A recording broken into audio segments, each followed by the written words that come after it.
they are. How are you? Okay. I am super excited about our conversation today. This is going to be extraordinary. Do you guys want to share your screen or do you want me to share the screen? I can share it if you want, Yep, or go ahead. If you can, go ahead and control it and then I will start from there. So, yeah, let me. I love your background. Thank you. How are you? How was your I fourth? am amazing. It's so many things going on. We'll catch up on all that. We're recording right now. We've already got people attending, which is very exciting.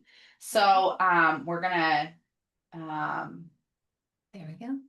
beautiful. Okay, so really excited about this. So let's go ahead and dive into all the things. So for all of you who know, all of my people who follow and watch and listen and all the things, you guys, I'm super, super excited for what we're bringing you here today on this webinar. It's literally going to blow your mind. And here's the thing to know is that Ashley and Michael, we're going to actually have a series of these that we're going to be doing, which I'm really, really excited about. So having you guys on and just collaborating, connecting. I know my audience is going to absolutely love you guys. Well, I love you, so they're gonna love you. That's the cool part. And I mean, we could go through your resume and all the extraordinary things that you've done. And I think more importantly, I think why I fell in love with you guys is why and how you actually got started. So I know we're gonna talk about all the tenant stuff, and I would love for people to just know a little bit about your story and like why I fell in love with you, and then we can dive into all the real estate investing stuff. Absolutely, absolutely. Yeah, Thanks so for we having. met through another mastermind, right? So I always talk about, you are like the 5 people you spend the most time with, right? And proximity is power. And so we've been in this other mastermind, and then we ended up finally like actually sitting and having an amazing conversation. And it really was about how Ashdon got started. So let's talk Absolutely, about that. Yeah. it's a crazy story.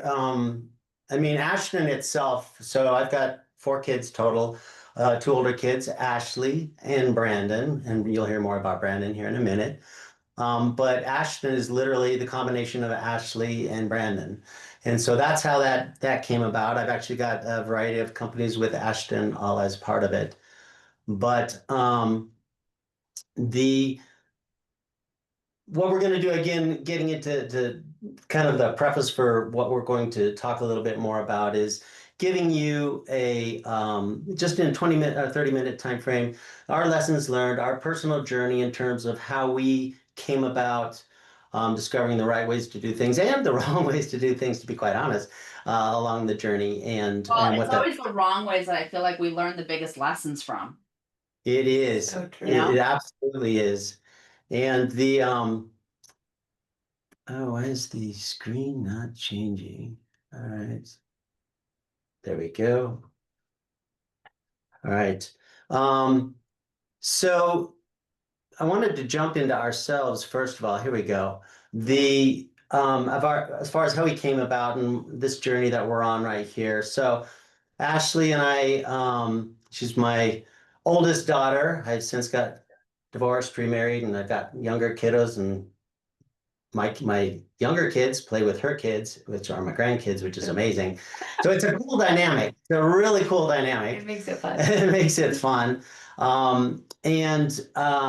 But where the journey really started, I had started a number of different companies, started doing real estate investing, and then I was doing, of course, everything wrong. I was the guy mowing the lawn and doing all the things you're not supposed to do, including managing everything myself as it scaled. As it scales, you're supposed to then kind of take on companies and additional resources to help you with that. And I hit a point where it was no longer sustainable. And so Ashley and I talked and about the journey that we were on.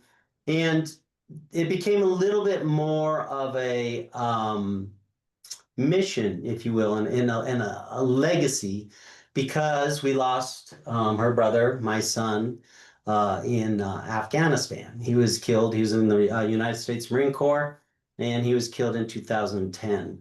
Mm. And when that happens, you recalibrate everything, Right? all, all your priorities, everything that you're all about.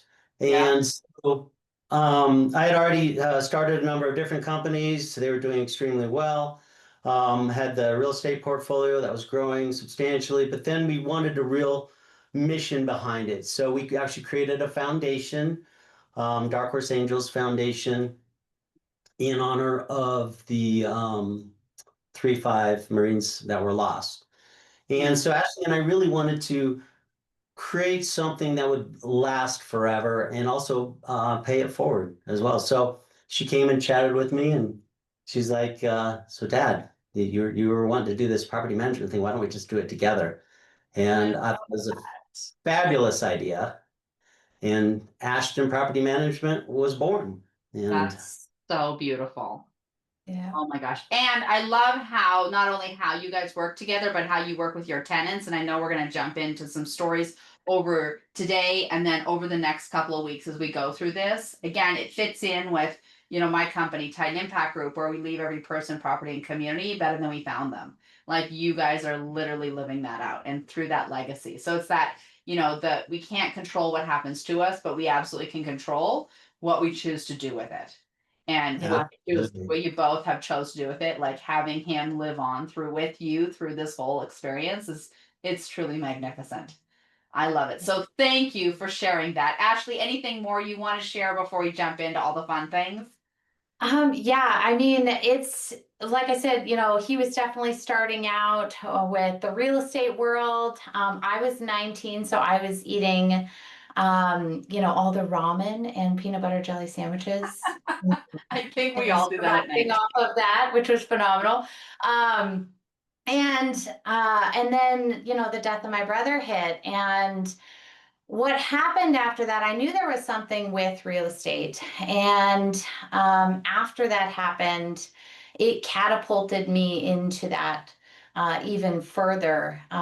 With the loss of Brandon, he actually gave me the way to invest in my first properties. And so came together, partnered in on my first rental properties. And then it happened again, basically later in life, after I had my first daughter. And it was such a powerful, every parent knows it's such a powerful feeling. And I knew I was like, okay, I don't want to have to choose. I want to help build a life that I can be with them. I have two daughters now, and help build a life that I can be with them and not have to be anywhere at a specific time if I don't feel, to be able to choose and have that ability. So that was really what turned me to real estate and then the property management, and it's grown, and we are where we are now. yeah. Extraordinary. I love this. Okay, so let's jump into all the amazing things that you're going to teach these people. I'm All really right. Let's start here. So you want to jump in with this? We've all had these. I'll tee it up for Ashley to kind of jump in on this one, but we've all had that sinking feeling, when you've got rent coming due on you have a rental property and rent is due, but you just have this gut feeling that something's not quite right, and you're wondering whether it's actually going to happen or not. And how do you avoid that in the first place? So this is for people who are doing buy and hold, right?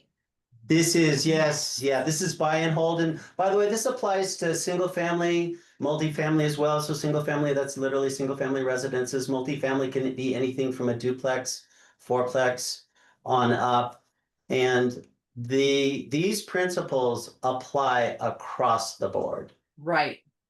Yeah.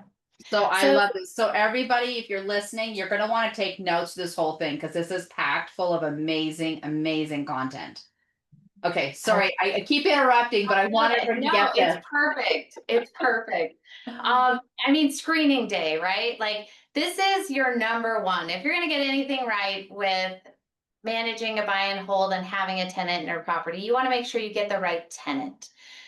We always joke that, would you put that tenant in your parents' house? And that Mm, makes people cringe sometimes. right. Hopefully not. Hopefully they're like, yeah, absolutely. They take great care of it. but having that thought in the background of your mind can help with the screening process. So it's number one when it comes to finding a tenant for your property. You want to make sure you get the screening process right, because then it'll prevent evictions. It'll prevent all of the other horrible stories you hear.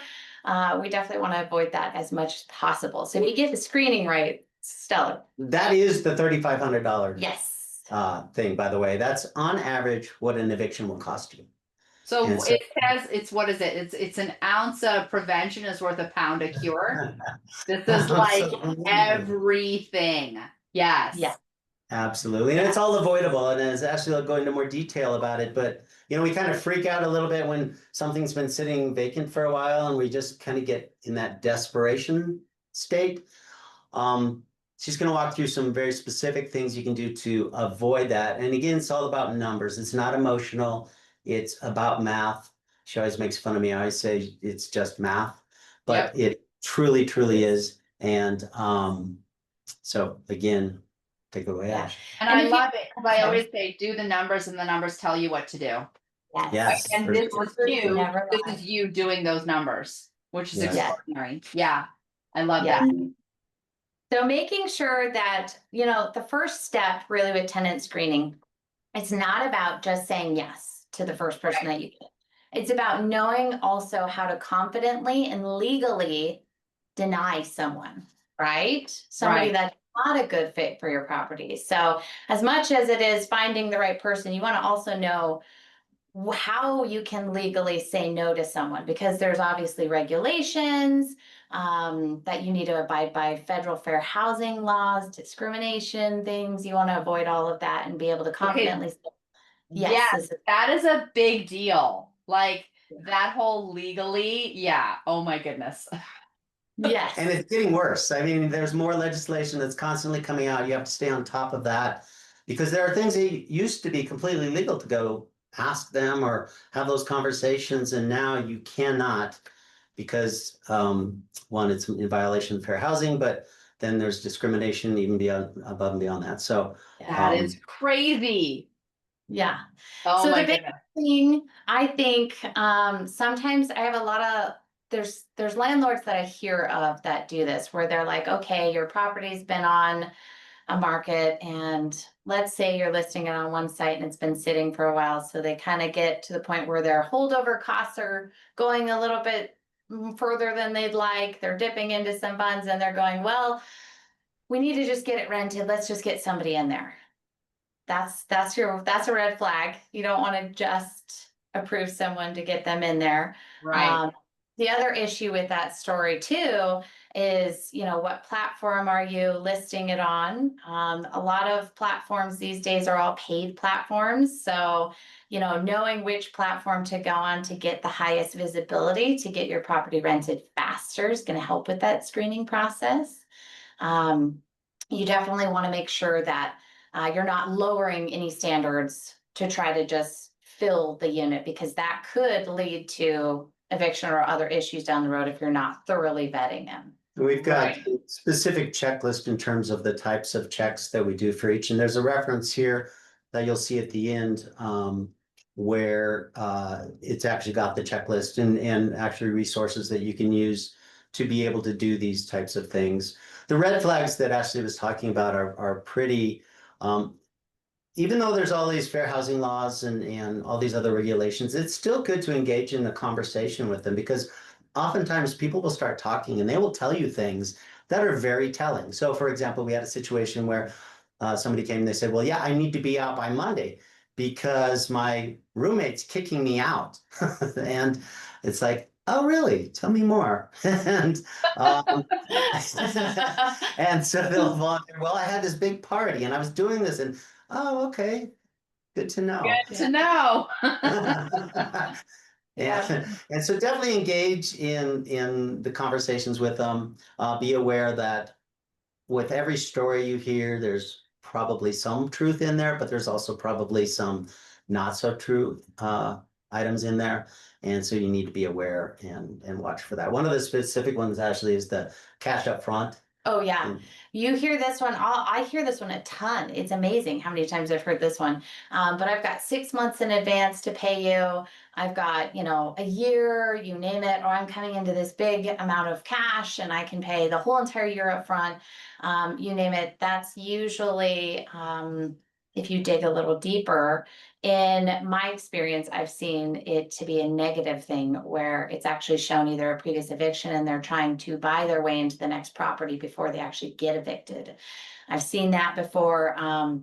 In my other experience, I've seen where they've had other legal issues. So it's been more criminal based and they haven't been able to get into a property. So they're trying to show that, whether that money is actually there or not, the actual root of the issues are the eviction or the criminal background and whether or not that's allowed in your property. So something to think about with those stories. There's one in particular, I remember going to, a lot of people will do either group showings or self-guided tours. You'll hear a lot of that these days. Both are great. I personally love the group showings as well because you can physically be there and talk to somebody. It's a little bit different than just doing a self-guided tour. But when you're in a group setting, it's pretty great. Not only does it build incentive for somebody to go ahead and apply because there's other people seeing it and they're there at the same time. Competition. It's competition,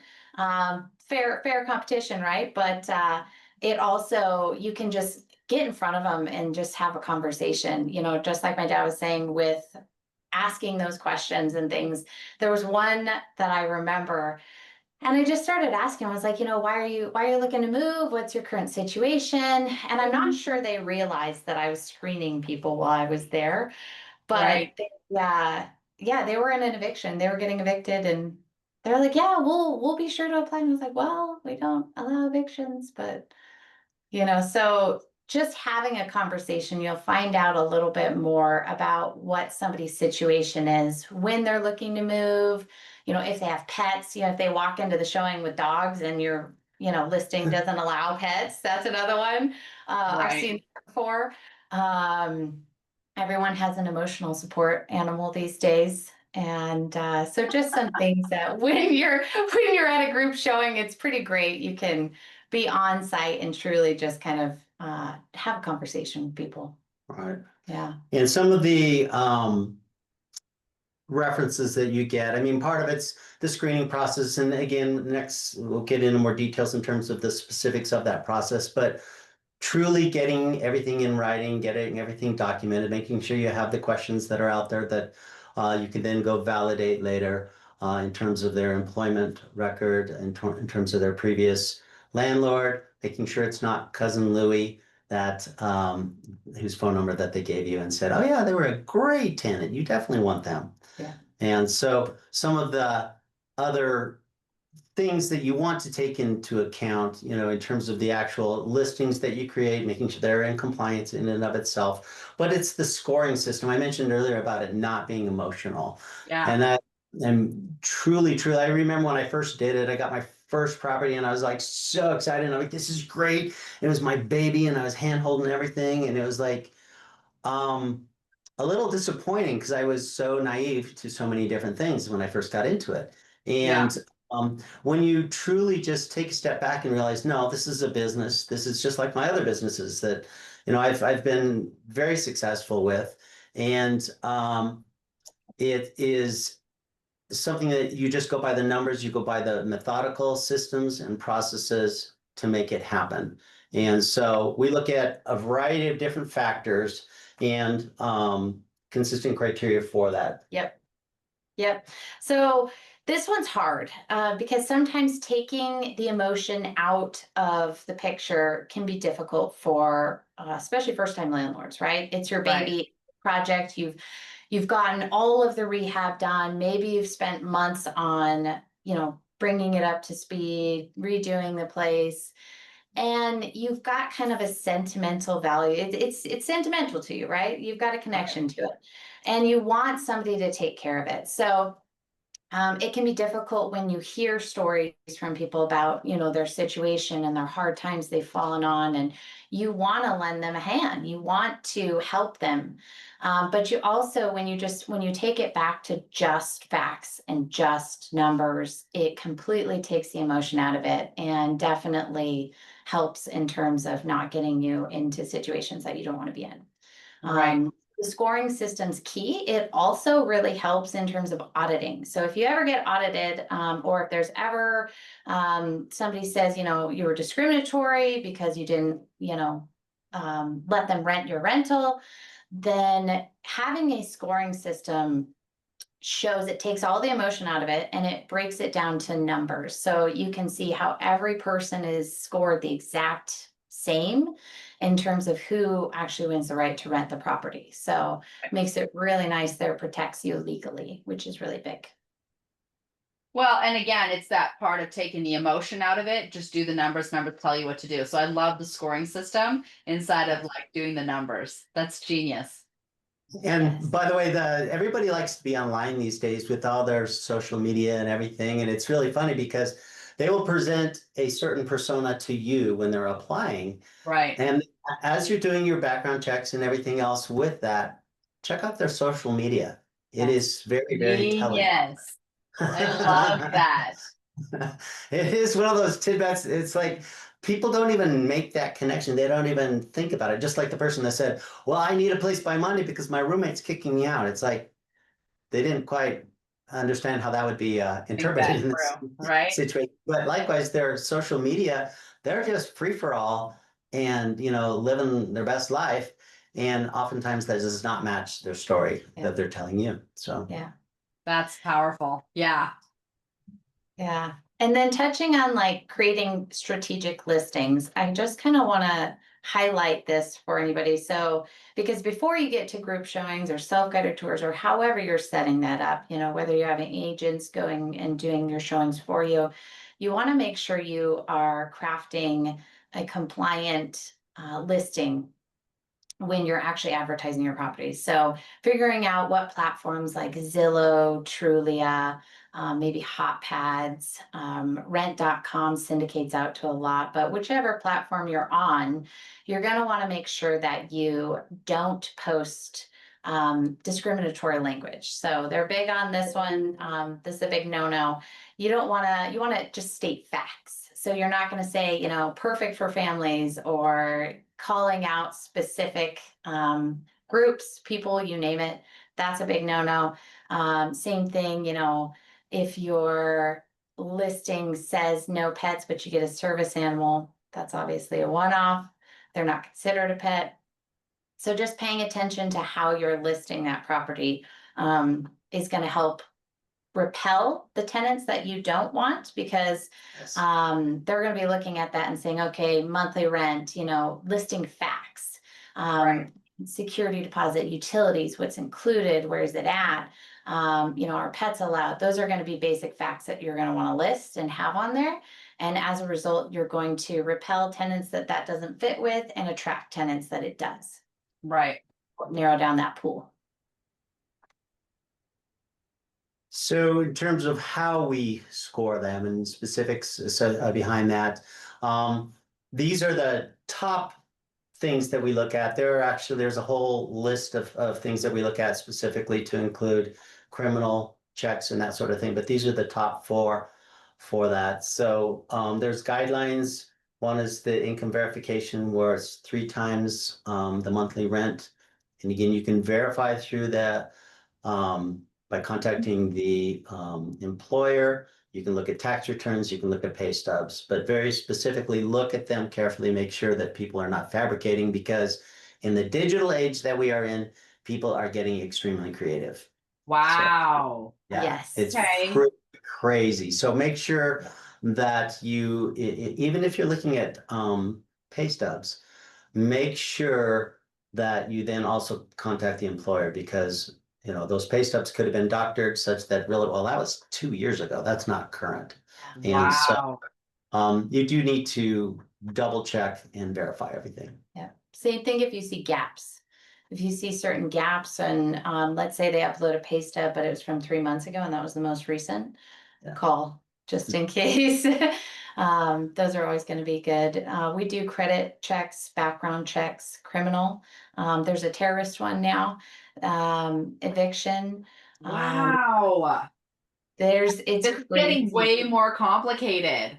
Get in detail, that's for sure. Landlord verifications, employment verifications, references if they have them. One of my favorites is the landlord verifications, because when you call a previous landlord, they have nothing to gain, but like they'll tell you everything of how their experience went with the tenant, so, or with the applicant. So they're usually the most insightful into how their experience was with that person. Were they on time? Were they ever late? Did they have compliance issues with their lease agreement?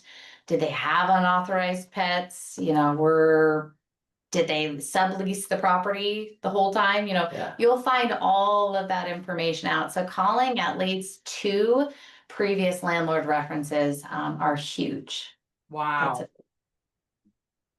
And actually calling, like not just being like, okay, they provided it, but doing the actually actual- calling. Yeah, Yeah. you can send them a form as well. I know, especially if it's a property management company or a company like that will manage a property, they'll want to see like an application statement that says the tenant's good with releasing that information to him. Yeah. So you might request that you send them that, but aside from that, you can send them a form, you can call them. I always like to have dialogue. You just get a little bit more sometimes than having them just fill out a form, because they'll Right. only just answer that versus kind of have a little bit more dialogue. Right. That's And you can powerful. hear it in their voice too. Usually when you say the name of the tenant, they'll be like, yeah. Or you'll get, oh yeah, I love her. Or it's pretty great. That's funny. Yeah. Yeah, they'll remember that it'll either be a good experience or a bad, and you'll find out real quick which one it was. By the way, one thing I want to point out here as well, in terms of, we talked about having a process and very methodical and following all these steps, that applies to family as well. Mm, You don't want, cousin Jeff, who is, in need of a place, and oh, it's all great, and I've known them forever, and it's going to be great. They're family, and please don't fall into that. I know it's family and all that, but it's also business. It's your income, it's your property, it's your asset that is supposed to be doing something positive for you. So don't Right. fall into the trap of, oh, it's family, it will all be okay. I mean, ask me how I know. So this is one of those that you don't want to learn the hard way. And so everybody gets the same criteria. Yep, treat everybody the same and it'll work out. Yeah, absolutely. Let's see. Yeah, so part of our policies too, I know we've spoken a little bit about the evictions and things, but finding out what your policies are, keeping them standard across the board. If you're not allowing evictions, if if you're not allowing sex offenders, if there's felony violations that you're just absolutely no go. Obviously, in my experience, it's always better to say no to those, but making sure that you have those standard policies set in place so everybody's screened the same way. And Right. this chart that's up there now, it's just, this one was a big one that, again, early on, I learned that, it seemed like such a great deal, and they always have a story behind it. They always have, well, I just sold my company, or I just did this, or I just did that, and I got this money I can pay you up front. The lesson learned there is it's probably going to be the last money you ever see. And with all of the legislation and the rules that are in place right now, it's harder and harder to get them out. So in the $6,000 example, guess what? 3,500 of it just went for your eviction costs. Ouch. Not to mention anything that has to be done to repair the property, fix it up, and then just the time that goes by to be able to get them out. Right. And so, yeah, so what seems like it might be a good deal, that's why we wanted to make sure and hammer that one home. That one seems to come up quite a bit. surprisingly enough. Mhm. Yep. And calling those references is huge. Well, there you go. Where do we Right? go? Again, it's that whole like there's what they say and then there's what they don't say. Like Ashley, what you were talking about the tonality. It is, yeah, absolutely. Well, and the other thing too is we've seen where somebody gave a landlord verification, it was their friend. It wasn't even the previous landlord. Wow. The other thing you'll see is people will purposefully put in their own information. I've seen this a lot of times in an application where they don't list the previous landlord, and then we do a background check, and then it comes up on Rent Bureau that they have an ongoing eviction and Yes. that they have, X amount, thousands of dollars that are past due and owed and in collection. Wow. It's super critical to just take the time to really do the screening right, because it will save you so much money, so much time, and so much headache. Right. If you just take the time to make sure you screen them right. And it doesn't take that long. These are some of the systems that are out there. So if you don't have a property management software, it's totally fine. You don't need one. There's different sources out there where you can go have people fill out rental applications and get quality screening reports back that are going to do credit, criminal, terrorist, all of them.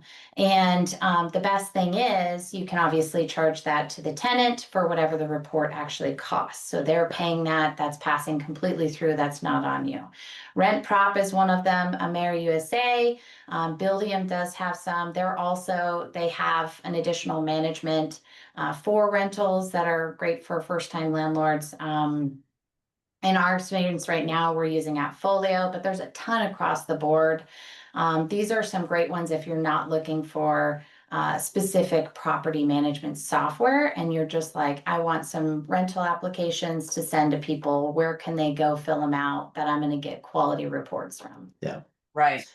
And follow these guidelines for sure. I mean, make sure these are some very specifically that pull from the national databases. But you want to verify, their name, address, all the specifics that they're giving you, and always get all of the details, social security, all of the different aliases that they go by, making sure they cover everything, because there's all kinds of little loopholes that people will try. And you just want to make sure and shut them down and make sure that everything is above board when you get in. Yeah. And in connection with the screening reports, if somebody is denied, so you definitely need to notify them, right? There's regulations that say, okay, you have to notify them within 30 days after they apply for your property if they're denied. And you have to give them a report that says, this is exactly why you were denied. It meets the standards, obviously, for non-discriminatory. And if they ask for a report, that you can send them the report. There's a new one Colorado just enacted that if they've already filled out an application and they have that application, they can actually provide that to you and you can't rescreen, which is very interesting. So, Really? yes. Yes, so it's very interesting. Depending on your state, you're going to want to double check what you can accept or have to accept, and definitely make sure that you're in compliance in terms of all the regulations with notifications of denial and acceptance, and that you're keeping everything on that scoring system the same. And you still, even if you're required to take that other application, so again, people are very creative these days. Make sure that that application covers all of your checklist items as well. Don't just take that at face value and what it is. You still need to do the full screening and the verification behind the scenes with that. And if it's missing anything that you would have normally on your checklist, make sure to add that as well. So always go by yours, even if you're forced in whatever situation to take some other documentation along the way. Yep. So. Yep. Wow. This is okay. Yeah, keep going. So there's this checklist. Again, we can make this available. We will make this available to everybody as well. But this checklist that we're talking about, literally, you can download it here. It'll walk through everything so that you don't miss anything. That's the key, is making sure that you take the time to be able to weed out the people you don't want and attract the people you do want. You do this multiple ways. I mean, we have another, I could go on forever about the types of properties and the locations of properties and the kinds of things you do and do not want to do to the property and how you attract the right kinds of people for that. But this screening process is really sort of the common denominator across everything, where you want to make sure that you get the right people in there. We've been fortunate enough that we've actually got some people that have been with us many, many years, because again, they're the right people. We provide the right property for them. They in turn appreciate that, take care of the property, and again, provide their payments on time. And so it's a reciprocal thing. I really, like you said it earlier, Catherine, about paying it forward, providing a place that you would put your parents, like Ashley said. Right. Is this someplace you would have your parents live? So from a rental property, if you're looking to get into rental properties, is this a place that you would want to live yourself? Is this a place that you would put your parents in? And then from that, you again attract the right kinds of people and screen the right kinds of people to make sure that they also satisfy that So when end. we were talking previously, before this, you had shared a story about like some of your tenants had circled back around to come and Yeah. from you from other properties and then even referred their friends and family. Like that is powerful inside of like, yes, we've talked about some of the nightmares that happen, but let's talk about the other side. Like, let's talk about the what if it all goes right. Right? It's That's pretty amazing, the cool. relationships. Yeah, honestly, it's my favorite part. It's the relationships you build with people that are truly just awesome, and Right. everybody wins across the board. You're winning because your place is filled. You're getting cash flow on your rental, so it's becoming profitable. You can go and do what you'd like with your family. They're getting a place that's safe. It's exactly what they need, and for their family. And it's just amazing, the relationships you build. So we had a gal that she ended up moving out of state for work. And I think it was like 2 or 3 years later, she circled back, she called me and she was like, Ashley, tell me you have a rental in this area. And I was like, I do. And she's like, oh, thank you. She's like, 'cause I don't want to rent from anybody else. But you know, you build those relationships, and it's funny Wait, hold because on. Actually, you just said something really powerful. I yeah. don't want to rent from anybody else. Yes. Like Yeah. that true. right there speaks of volumes, Yes. right? Yes. So yeah, I don't want to step over that because it's powerful inside of what you guys have created and the checklist and all of that. But again, it comes down to the relationships. And again, when you have that loyal of following, so to speak, and people are like emotionally like, I don't want to rent from anybody else. Like that is an emotional decision. Right. So Yeah. it's It's just just amazing. that's huge. That's huge. Anyway, Yeah. It absolutely is. And the best part is now her son is going to college and he's looking for a rental. So they just reached out to me. love that. So it's pretty amazing. Like I said, the relationships and the connections you can build with people from this. I mean, there's another family that they've rented with us for 10 years now. Yeah. I think going on 11. Yeah, it'll be 11 this year. So Wow. it's just pretty amazing. And you know, obviously, when you have that and you can just have those connections with people, it's pretty great. Absolutely. It really is. I love this.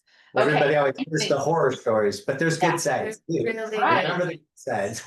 Really good. But again, you eliminate or at least mitigate the horror stories by doing the important work up front, do the numbers, and the numbers Yes. tell you what to do. And because you did that, now you reap the rewards of all of that and have these loyal tenants that love you, you love them, like, and keep coming back and bring their friends and family. Like, that's pretty cool.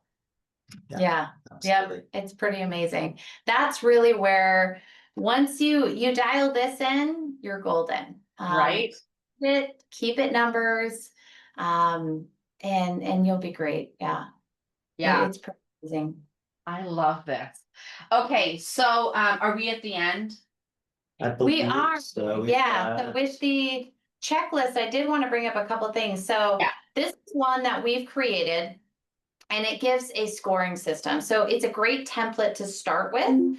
If you're like, gosh, I don't even know where to begin on this scoring system. She keeps saying this, and that's great, but what does that mean? This is a Right. great template to start with.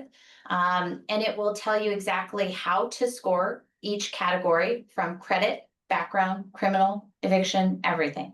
So you don't have to put any thought, it's just numbers. In addition, it also gives 4 different links for tenant landlord state laws. So depending on where you're at, be super helpful to look at those sites. It'll also give some more details on those federal fair housing regulations if you're like, what in the world is that?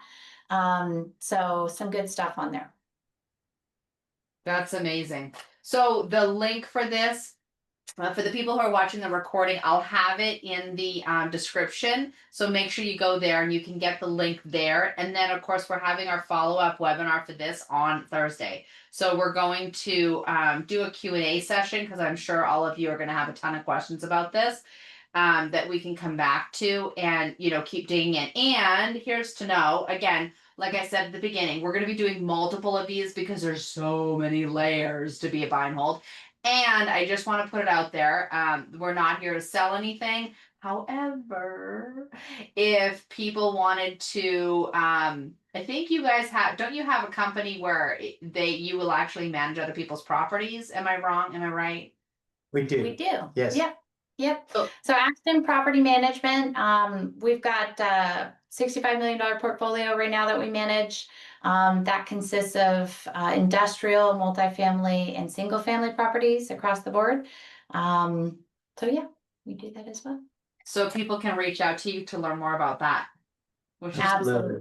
okay. Well, this is so exciting, you guys. Like, thank you. I love the whole do the numbers. And then again, you're just leaving every person, property, and community better than you found them. So I cannot wait for the rest of our webinars that we're going to do together. Be there for the Q&A, get yourself registered. And yeah, you two are magnificent. So thank you for who you are and what you do. And on behalf of all your really great tenants, just thank you for being amazing landlords. The world needs more of you. Yeah. Thank you, Catherine. Thank you, Catherine. Thanks for having us. Yeah. Absolutely. Okay, we will see you guys in 2 days, and then we're gonna keep going with all of these as the weeks come. I love it. Perfect. Thank you. Okay, thank you guys. Bye-bye. Bye.